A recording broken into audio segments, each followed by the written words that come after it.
ने अभी कहा है कि सभी के बच्चों के पढ़ने की व्यवस्था होनी चाहिए। प्रशांत किशोर ने केंद्रीय गृह राज्य मंत्री नित्यानंद राय और बिहार के वित्त मंत्री विजय कुमार चौधरी एवं मंत्री आलोक मेहता पर तंज कसते हुए बोले, समस्तीपुर से एक केंद्रीय और 2 राज्य सरकार के मंत्री होने के बावजूद जिले में कोई ऐसा गांव नहीं है जहां की जनता परेशान न हो।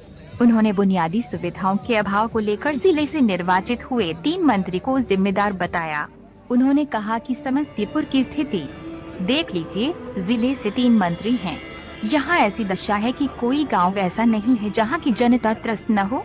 पानी के लिए, रोड के लिए, रोजगार के लिए, अस्पताल के लिए जनता परेशान है। कम से कम मैं 12 से 13 दिनों से समस्तीपुर में पैदल चल रहा हूँ।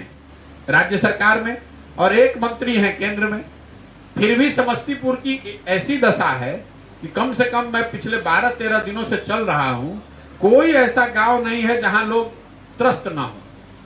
पानी के लिए, रोड के लिए, रोजगार के लिए, पढ़ाई के लिए, अस्पताल के लिए। यहाँ एक दमोन बड़ा गांव है, आप लोग जानते होंगे। लोग बताते हैं दमोन की 50,000 की आबादी, हम वहां गए थे। मैं आपको उदाहरण के तौर पे बता रहा हूँ।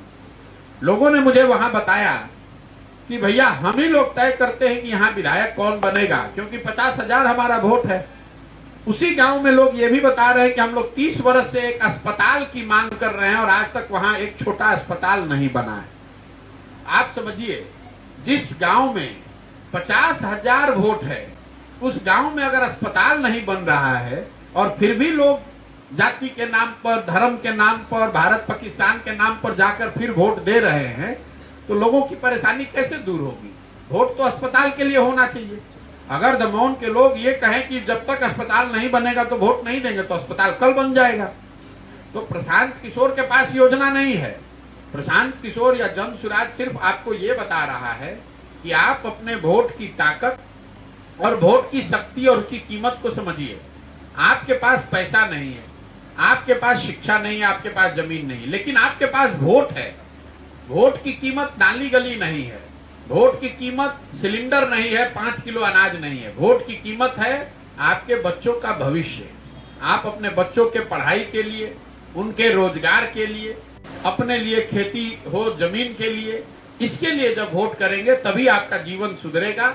और नहीं तो आप जाति के आधार पर, धर्म के आधार पर, भारत पाकिस्तान के आधार पर या किसी नेता का चेहरा देखकर अगर आप वोट देंगे, तो चाहे आप लालू जी का चेहरा देख के वोट दीजिए, मोदी जी का चेहरा देख के वोट कीजिए, कि प्रशांत किशोर का चेहरा देख के वोट कीजिए, उससे आपका जीवन नहीं सुधरेगा।